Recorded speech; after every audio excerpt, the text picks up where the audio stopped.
wants to talk about confrontation? No one?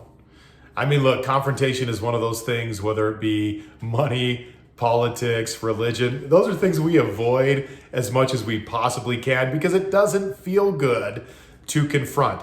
And at work, I noticed two types of confronters that don't help build cultures. The first one is the overly aggressive confronter, the person who's very vocal, the person who's very combative. That kind of person wants control. I know what that kind of confronter looks like because that kind of confronter is me. Now, I'm working on that and I'm getting better in that area. But when I first led, man, I was really hard to deal with that way. And I've had to learn what battles to pick and what hills that I've wanted to die on over the years. But the problem is the control factor is short-lived. We want control, but what we realize is we don't get the control that we're seeking. In fact, we push people further away from us than they ever were before.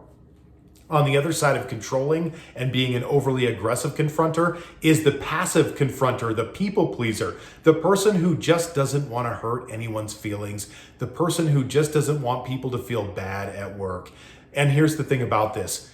We fall under the illusion of we're doing something for someone else when we take this approach to confrontation.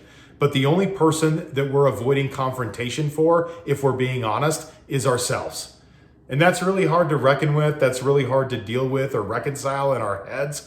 But lack of confrontation is a very ego-driven solution to confrontation. Somewhere in the middle is the appropriate way to confront in a way that is graceful and truthful, that is honoring and respectful to the person, but that helps them achieve their goals and achieve the standards that they've set for themselves.